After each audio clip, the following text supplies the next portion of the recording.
Labai įsijungė šitą skaitymą. Džiugu, kad esate vėl čia ir dabar. Ačiū labai iš anksto už jūsų laikus, už jūsų komentarus. Dėkui ir gero jums skaitimo. Žiūrime, 4 variantai.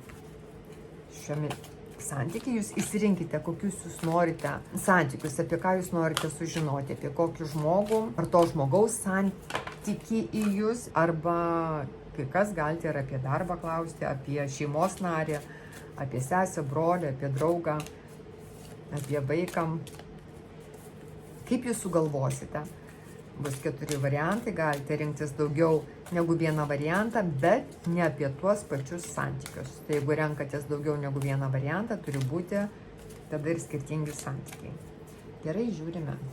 1 variantas, 2 variantas, 3 variantas ir 4 variantas. Pauzuokite, variantų laikai bus surašyti šio video apačioje, o mes pradedame nuo 1 varianto. Žiūrime, 1 variantas, kas jums iškrito. Jums iškrito aukščiausiojo teismo korta. Tai yra angelas, kuris trimituoja ir kviečia jūs į aukščiausiąjį teismą. Santykius, apie kuriuos jūs klausėte, rodo, kad tai yra ilgalaikiai santykiai, tai nėra nauji santykiai. Tai jau yra daug nugyventa su tuo žmogumi, daug patirta, daug išgyventa. Ir ateina momentas gyvenime, kada arba jūs pati stojate prieš savo aukščiausiąjį teismą, arba tiesiog priėjo laikas, kada jūs šaltai ir abejingai žiūrite į šitus santykius, gal atsimot, gal ne tiek abejingai, bet gana šaltai norite apsvarstyti, kas jums yra šitie santykiai ir kodėl jūs esate tuose santykiuose. Toks yra apsvarstymas. Jūs prieš teisėją pateikėte faktus, bet tas teisėjas esate jūs pati, jūsų aukštesnysis aš. Kaip jūsų siela nori tokio kaip raporto, jūs turite parašyti, kodėl jūs šituose santykiuose. Dabar, ko šitie santykiai jūs moko, tai yra pasitikėti savimi. Šitie santykiai, jie jums suteikia dvasingumo, tai yra, jūs nukreipia į tą kelią, kuriame jūs surandate savo naująjį aš. Tai yra dvasinis kelias, daugiau negu bet kas, ir jūsų siela pasirinko šitą žmogų užaugti dvasiškai. Greičiau buvo sielos pasirinkimas, moko tikėti, kas yra jums tiesa, kaip ne tai, kad savimi pasitikėti, bet būti pačiai savo teisinga. Pati nuspręsti, kas jums yra teisinga. Tai nėra teisėjo korta, tai yra aukščiausiojo teismo korta. Tai kaip jūs pats ir kaltinamasis, jūs pats ir teisėjas. Jūs pats prieš save atsiskaitote. Labai kruopščiai žiūrite, kaip jūs nugyvenote kartu iki šiol su tuo žmogumi. Jeigu tai darbo santykiai, lygiai tas pats. Jūs dabar esate tokiame laikotarpyje, kur rodo tokį atšalimą, atsitraukimą ir žiūrėjimą labai kritiškai, labai analitiškai. Kodėl aš šituose santykiuose? Ir kas yra man tie žmonės ar tas žmogus mano gyvenime? Ar aš noriu eiti toliau kartu, ar aš noriu eiti viena šiuo metu? Gali būti, kad atidirbote kažkokią dvasinę pamoką ir siela sako, laikas judėti, laikas pasirinkti kitą pamoką. Tu šitą pamoką jau atidirbai. O jeigu ne, tai tada bus nuosprendis, duosime tau kitą žmogų, kitą darbą ir vėl atidirbinėsi pamoką iš naujo. Kol jūs pradėsite tikėti savimi ir rinksitės tai, kas jau nuo pradžių jūs žinote, kad yra jums teisinga. Kaip žinote, turite savo tiesą, kurią turite apginti. Prieš teisėją aukščiausiai jūs turite apginti savo tiesą. Jūs pats esate ir advokatas savo. Tai jūs visas tas teismas. Ir kaltinamasis, ir advokatas, ir prokuroras, ir aukščiausiasis teisėjas. Jūs turite visatos tą aukštesnę apsaugą čionais. Čia angelas, kuris trimituoja. Bet kaip sakiau, tai yra siela, jinai arba jūs praėjote pamoką, arba ne su tuo žmogumi, bet sako dabar, arba jūs kartojate pamoką vėl iš naujo, arba dabar ateina jums nauja pamoka. Tai šitie santykiai gana jums, sakyčiau, svarūs, reikšmingi. Dabar dar žiūrime. Jums iškrito žvaigždės korta ir pažas kardų. Pažas kardų jis įrodo į žvaigždę. Žvaigždės korta, jinai šneka, kad jūs turite savo viziją, taip, jūs turite savo svajonę, jūs žinote, ko jūs geidžiate, ko jūs norite, kas yra jums tas svajonių žmogus. Jūs žinote tai, jūs svajojate apie tai. Man kortos rodo, kad jūs svajojate apie tai. Tik tai reikia to pasitikėjimo, kad visos svajonės materializuojasi. Bet kažkodėl tai jūs, rodo, įtariai žiūrite, netgi pati įtariai žiūrite į savo svajonę, į savo likimą. Kaip pati savimi nepasitikite. Gal aplinka labai triukšminga, kaip dabar šitas motociklas pravažiavo. Ir jums neleidžia įsijausti į tai, ką jūs svajojate, į tai, ko jūs norite. Gali būti, kad aplinkiniai įtariai žiūri į jūsų svajonę. Ne tai, kad jūs pati, bet kažkoks yra toksai atkalbėjimas kitų. Ką tu čia svajojai? Neusisvajok, nesvajok čionais. Dėl to jūs niekur nedarote, kad jūsų svajonės išsipildytų. Kalbant apie šitus santykius, gali būti, kad žmogus nėra jūsų svajonių žmogus, su kuriuo jūs esate, nes jisai gali būti dar nesubrendęs rimtiems santykiams. Nėra tas jūsų likimo žmogus, kurį jūs visą laiką įsivaizdavote, kad jisai toks turėtų būti. Man toks tiktų.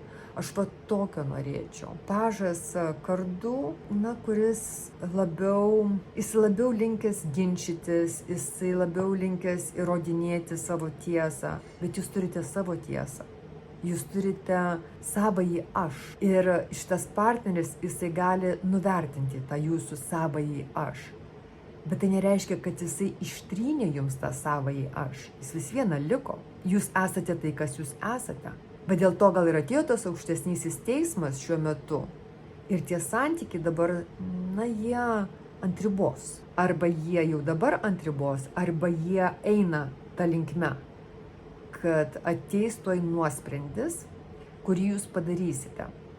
Jeigu dar kas negalvojo to daryti, man rodo, kad tai bus padaryta. Kaip tas angelas, jisai taip garsiai trimituos, kad jūs negalėsite neišgirsti savo širdies balso, savo aukštesniojo aš balso, kuris šaukte šauks, kad atėjo laikas jums stoti prieš aukščiausiai teismą, stoti pats prieš save, kaip prieš veidrodį, pati savęs klausti, ar aš to norėjau gyvenime, ar aš apie tai svajojau gyvenime, ar aš tokio žmogaus norėjau, ar aš tokių santykių norėjau, ar aš tokio darbo norėjau, ar tikrai tai yra mano, ar čia mano likimas, ar dėl to, kad man kažkas tai pasakė, ar dėl to, kad mane žmonės gal atkalbinėjo nuo mano svajonių, dėl to aš nesakiau savo svajonių, gal per daug triukšmingoje aplinkoje aš gyvenu. Tai pirmam variantui yra daugiau apie tai kalbama. Ir koks būtų patarimas? Patarimas yra 10 pentaklių. 10 pentaklių kalba apie tai, kad būk savimi, eik į savo šaknis, eik į savo tą šeimą, kad ir uždegant žvakutę ir pagerbent savo protėvius, protėvius, senelius, mamą, tėtę, šeimą, iš kur jūs kilusi. Kad jums yra lemta sukurti dar vieną šeimos legendą, pratęsti savo giminės, šeimininę Bibliją, rašyti toliau, kad jūs turite labai daug potencijos. Gali būti, kad šitie santykiai, jie irgi eina, čia dešimtukas. Dešimtukas tai yra, kada viskas užsiverčia, užsibaigia, kaip vienas paragrafas ar ne paragrafas, o vienas skyrius knygos yra parašytas jūsų gyvenime ir dabar užsidaro. Ir rodo gana tokį didelį indėlį į šeimos iždą. Netgi finansiškai, tiesioginė to žodžio prasme, piniginė prasme. Rodo didelius pinigus. Jeigu kas išsiskiria, tai rodo, kad jūs tikrai nepasiliksite plika basa. Rodo, kad jūs išeinate su pinigais. Jeigu kas, pavyzdžiui, nesiskirs, rodo, kad jūs turite į ką atsiremti. Jūs turite stiprią šeimą, jūs turite ar tai stiprią giminę, ar jūsų šeima stipri, ar jūs esate aplamai surinkusi tokius labai stiprius savo protėvių genus. Ir jūs galite atsiremti į pačią save. Vat santykis su savimi. Čia yra svarbiau, pirmam variantui, santykis su savimi. Negalite įspręsti santykių su kitais, kol neįspręsite pati savo santykį su savimi, kaip jūs santykiaujate su savimi. Nes yra aukščiausiasis teismas ir žvaigždė, tai yra šneka, kad tikėk savo tiesa ir tikėk savo svajonėmis. Tai aš linkiu jums būti pačiai savo žvaigžde ir pačiai savo nušviesti tą kelią ir išsiaiškinti pačiai savo santykį su savimi, ką jūs savo duodate kaip žmogus. Ir tada žinosite, ko jums reikia. O iš tikrųjų jums reikia tik tai sustiprėti savyje, panaudoti tai, ką jau turite. Rodo, kad jūs labai esate ryški asmenybė, ryškus žmogus, su labai turtingais genais. Ačiū pirmam variantui, būtų tiek, iki kito malonaus. Čiau, čiau. Labas, sveiki, antras variantas yra jūsų skaitymas, žiūrime, kas jums iškrito. Jums iškrito aukščiausiųjų žinė. Santykiai, apie kuriuos jūs klausėte. Pamoka jų yra tokia jums, kad reikia klausyti savo intuicijos. Ne ką draugė pasakė, ne ką netgi taro korto šneka. Tai daugiau, ką jums sako jūsų intuicija, jūsų vidus. Kai kalba eina apie santykius, jūs vienintelė, kuri žinote, kas yra jums tie santykiai. Jūs galite atsakyti pati savo į visus jums rūpimus klausimus apie šiuos santykius. Iš kitos pusės rodo, kad santykiai yra paslaptingi. Arba jūs esate trečioji moteris, mylimoji, meilužė, arba santykiai turi kažkokią paslaptį, kas vyksta tarp jūsų, tarp to žmogaus ir jūsų, niekas kitas nežino, tik tai jūs abu. Tokie kaip paslaptingi santykiai, kas iš tikrųjų tarp jūsų vyksta. Arba jūs bandote įsiaiškinti, kame yra paslaptis jūsų partnerio. Vat jaučiate, kad kažkas yra ne taip. Kažką jisai nedasako. Kažką jisai slepia. Va dar toks yra variantas. Bet vėlgi, sako, tik tai jūsų intuicija jums atvers visas tas užrakintas spinas į tas duris, kurios ir saugo tas paslaptis. Tai jūs galite įminti tas paslaptis. Gerai, žiūrime, kokia esmė yra šitų santykių. Ir taip pat aukščiausioji žinia kalba apie, kad jūs pati galite būti labai paslaptinga šitam žmogui ir netverti savęs. Kaip einate į save, daugiau nutylite, daugiau laikotės nuošaly, netviraujate. Galit ir taip būti. Kokia esmė šitų santykių? 8 pentakliai.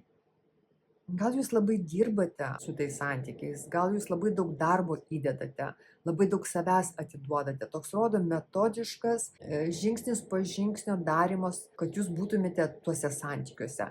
Gali būti, kad kalba eina apie jūsų darbą. Taip pat, kad čia rodo, kiekvieną dieną yra dirbama, kad tuos santykius išlaikyti. Jūs labai daug gal psichologinių kažkokių paskaitų klausotės. Arba domitės psichologijai. Tas, kas yra vyro ir moters santykiai, jeigu darbo lygiai taip pat, jūs norite save apšviesti informaciją, suteikti savo informacijos.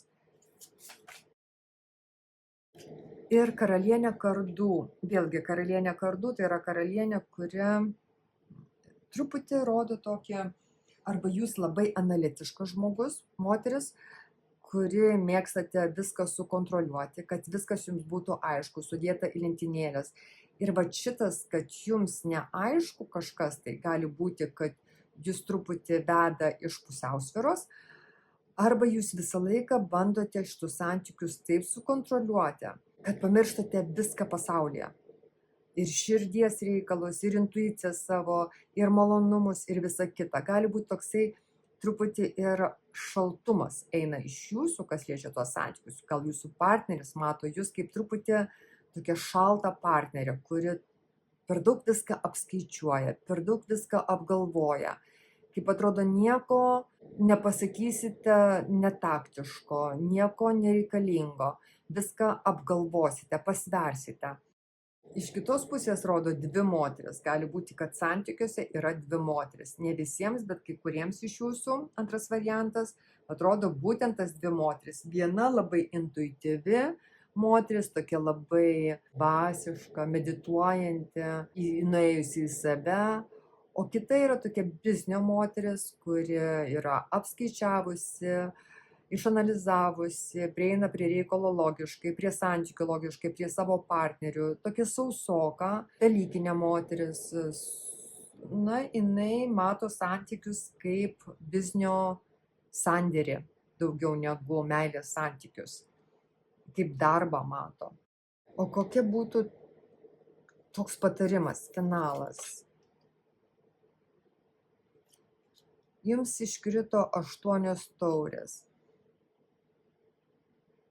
Ar tai būtų dvi moteris, ar jūs ta karalienė kardų, ar jūs ta aukščiausioji žinė. Bet jeigu jūs įsiklausysite savo intuicijos, tai patarimas yra, kad jūsų širdis yra, jinai nori kažko tai kito. Kad šitie santykiai, jie nepatenkina jūsų visų lūkesčių, kas liečia jausmus, emocijas, jūs kaip moterį, kad ta moteriška laimė, kad jums būtų suteikta, kad jūs būtumėte pamaloninta. Atrodo, lyg tai ir yra viskas, bet kažko tai trūksta, kažkas ne taip čionais. Ir toks jausmas, jeigu tikrai patvirausite su savo širdimi, jinai sako, kad jūs norite paieškoti dar kito partnerio, kito žmogaus, pabandyti kitus santykius, pažiūrėti, kaip su kitu žmogumi, ar tikrai, bet ar čia nuo jūsų, jūs atsinešate ir kurite tokius santykius, ar čia būtent dėl to, kad tas partneris, ar dėl to, kad tas darbas. 8 taurės tai žmogus, kuris nori palikti tai, ką jisai turi, ir eiti ieškoti laimės kitur. Tikrai nuoširdžiai atvirai, kada žmogus klausia savo širdies ir jam širdis sako, tu viską, ką galėjai, tu padarėjai. Tu įdėjai labai daug pastangų, labai daug darbo, labai daug savęs atidavėjai. Daug energijos įdėta iš tų santykius. Bet finale širdis tokia nepripildyta džiaugsmo, nepripildyta meilės. Tai tiek būtų antram variantui. Atsiprašau, gal ne to atsakymo norėjote, bet kortos taip jums sako. Linkiu jums sėkmės. Ačiū labai, kad žiūrėjote iki galo. Ir viso pačio geriausio. Čiau, čiau. Laba, trečias variantas. Dar kartelį, kas įsirinko. Trečiąjį variantą žiūrime, kas jums iškrito. Pasaulis. Pasaulis tai yra korta, kada žmogus, jisai nenori būti santykiuose, iš tikrųjų jisai nori būti laisvas. Su tokiu žmogumi iš tikrųjų labai sunku turėti santykius, nes jisai visą laiką elgiasi taip, kaip kad jisai būtų laisvas. Gali būti, kad jūs esate moteris, kurios negalima įrėminti. Na, bet jūs kaip ir esate santykiuose, bet kaip jūsų ir nėra šituose santykiuose. Arba jūs norite išsilaisvinti iš šitų santykių. Bet jeigu būtų jūsų valia, jūs norėtumėte jau būti laisva. Gal jūs norite keliauti, gal jūs norite patirti laisvę. Vat ką reiškia ne nuo nieko nepriklausyti. Nei nuo partnerio, nei nuo mylimųjų, nei nuo gal kas pavargo jau ieškoti to partnerio, ar kas pavargo būti santykiuose su partneriu. Bet čia žmogus rodo, kuris nori išsilaisvinti iš to, kuris esą. Kaip atrodo, priėjote jau liepto galą ir kaip subrendote, kad pabūti vienai. Bet tai ne vienai, bet pamatyti pasaulį, naujų patirčių jūs norite. Kaip atrodo, tai, ką turėjote padaryti, jūs jau padarėte. Kaip daugiau nėra ten ką pasisemti iš tų santykių. Bet pamoka šitų santykių, dėl ko jūs buvote ar esate šituose santykiuose. padaryti visą, kas yra jūsų galioje. Vat jūs moko, kada jūs esate santykiuose, jums reikia atiduoti save 100%. Ir tada, kada ateina jau tas finalas santykių, jūs žinote, kad jūs viską padarėte, jūs viską patyrėte, jūs visą save atidavėte, bet tada jūs galite uždaryti duris su visam ir pasakyti pačiai savo, kad aš viską padariau, ką aš galėjau, daugiau negaliu, neturiu daugiau ką duoti, neturiu daugiau ką ir nenoriu nieko imti. Kitas dalykas, ko moko šitie santykiai, tai priimti, kad žmonės yra skirtingi.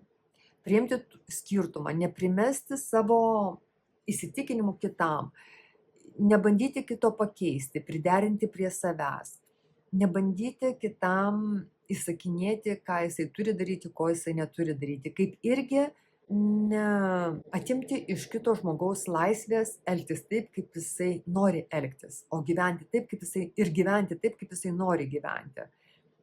Jūs norite būti laisva, gal jūs tokia laisva siela, nepriklausoma siela, bet turite pagerbti, kad ir kitas žmogus lygiai taip pat yra laisva siela, kuris gali daryti ir elgtis taip, kaip jisai užsigeidžia, kaip jisai nori. Neužtenka vien tik tai priimti kitą žmogų toks, koks jis yra, bet dar reikia ir sugyventi su kitu žmogum toksai, koks jis yra. Tai va dar yra šita pamoka jums santykiuose. Pasaulio korta šneka, kad laisvas yra tas, ne tas, kuris yra vienas, bet tas, kuris gali priimti kitą ir gyventi kaip du laisvi, pagerbiantis vieną kitą partneriai, nesuvaržantis vienas kito veiksmų, bet einant tą pačią kryptimį, siekiant bendrų tikslų kartu. Toksai kooperavimasis su kitu žmogumi laisva valia, neprimetant savo nuomonės, savo požiūrio.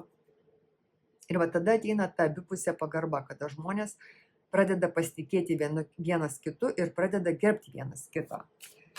Kokia yra šių santykių esmė?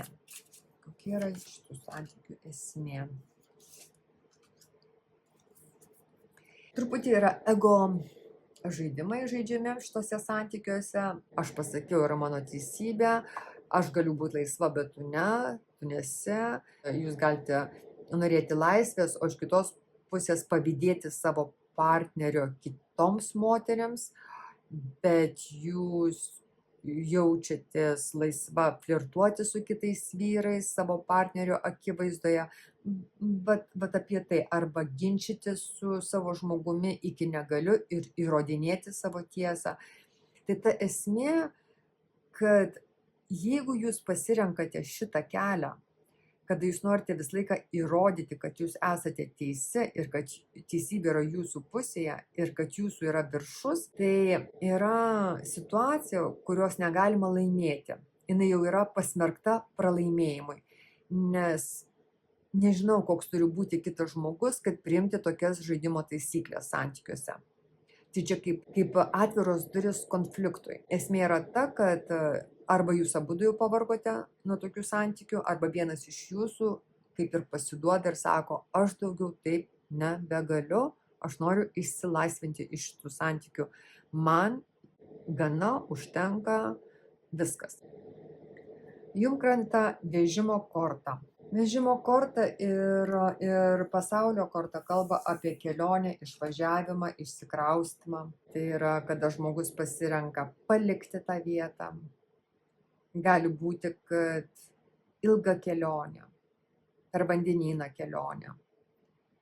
Bet tai yra judėjimas. Tai yra pajudėjimas iš vietos. Vienas iš jūsų pajudės kita linkme, kita kryptime ir ieškos laimės kitur.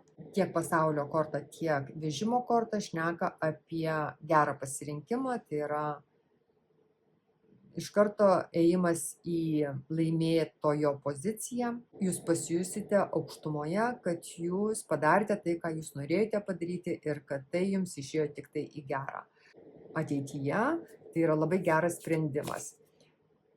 Kas liečia trumpalaikį sprendimą, rodo laimėjimą, sėkmę. taip jūs pasieksite, taip jūs išvažiuosite, jeigu jūs nusprendėte, jūs tą ir padarysite. Arba vienas iš jūsų tą padarys. Taip, kaip jūs dabar esate su savo žmogumi, su šitais santykiais, nėra laimėtojų. Dėl to, kad jau yra peržengtos kažkokios tai ribos. Ir parodyta ta savo šešėlinė pusė per daug kitam žmogui, kada per daug gal įžeidžiančių žodžių pasakyta, per daug nepagarbos parodyta, per daug šokimas vienas kitam į akis, gal įrodinėjimas, kad mano teisybė, mano teisybė. Aš pasakiau ir viskas, toks užsispyrimas, toks iš ego, kad aš turiu laimėti.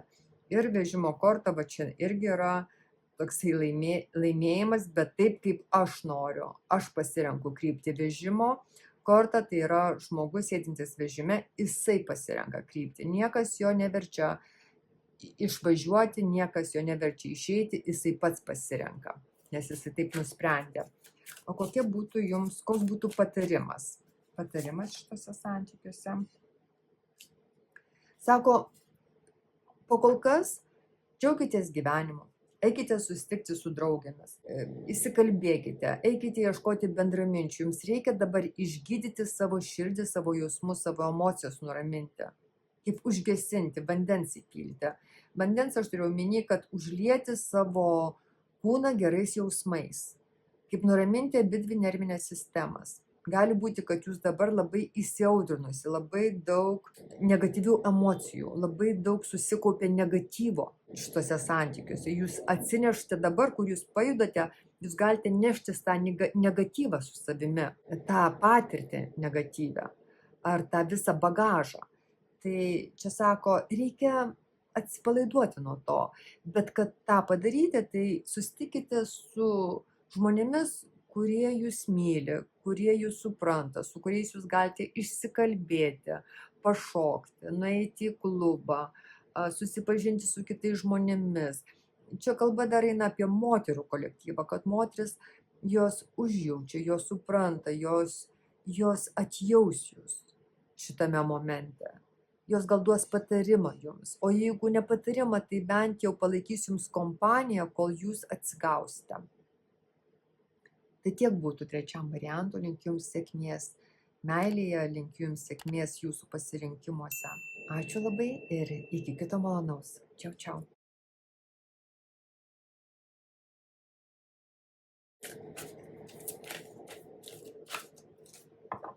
Ketvirtas variantas, žiūrime, kas jums iškrito. Ketvirtas variantas. Mylimieji. Jums iškrito mylimųjų korta. Mylimųjų korta, jinai kalba apie tai, kad jūs esate santykiuose, rodo santykiuose, kuriuose abudu partneriai yra atviri vienas kitam, jie yra mylintis, jūs gaunate meilę, jūs atiduodate tą meilę. Tai yra meilės cirkuliacija, taip kaip nei vienas iš partnerių neužlaiko savo jausmų vienas kitam, kaip jausmai liejasi per kraštus. Gali būti, kad šiuo atveju, šiuo momentu, jūs susidėję rožinius akinius, abudu iš jūsų, abudu partneriai arba vienas iš jūsų ir nematote jokių minusų. Tai gali būti, kad atėjo pasirinkimo laikas, kada reikia rinktis iš dviejų žmonių. Ir vėlgi tai sunku padaryti, nes jūs kaip skraidote padebesiais, jūsų širdis pilna meilės, jinai prisirpusi meilės ir tokia yra stipri seksualinė energija. Ko šitie santykiai jūs moko, tai gauti, priimti meilę ir atiduoti meilę. Jeigu tai jums nėra įprasta, ypatingai jeigu mes ateiname iš praeities, nešamės tas skaudžias patirtis santykiuose, taip, meilės santykiuose. Tai pradžioje mes dar leidžiame savo atverti širdį, bet paskui greitai ją uždarome, nes neduok Dieve mus paliks. Bet čia sako, va šitie santykiai jūs nori išmokinti, kad laikyti tą širdį atvirą. Kas bus, tas bus, jūs nežinote. Bet po kol kas, kol jūs gaunate ir norite duoti tą meilę, tai išlaikykite tą meilės cirkuliaciją, tą meilės plaukimą iš vienos širdies į kitą. Taip pat vėlgi gali būti, kad reikia jums čionais rinktis, ką daryti. Žiūrime, kokia šių santykių esmė. Kas yra esminio šitose santykiuose. Ir 2 kortos jums krenta. Tai 7 lazdos. Ir taip pat jums krenta 4 taurės. Ugnis ir vanduo. Iš vienos pusės, kaip šitie santykiai, jie išveda jūs iš nuobodulio. Bet iš kitos pusės, kaip jūs kovojate pati su savimi arba su tuo žmogumi, tokioj gynybos truputį pozicijoje, norite išlaikyti tuos santykius, kad tik jie neužgestų, kad tik nebūtų nuobodu, kad tik ta seksualinė aistra neišblėstų. Toks yra kaip truputį kažko per daug. Palaukite, dar vieną kortą aš paimsiu.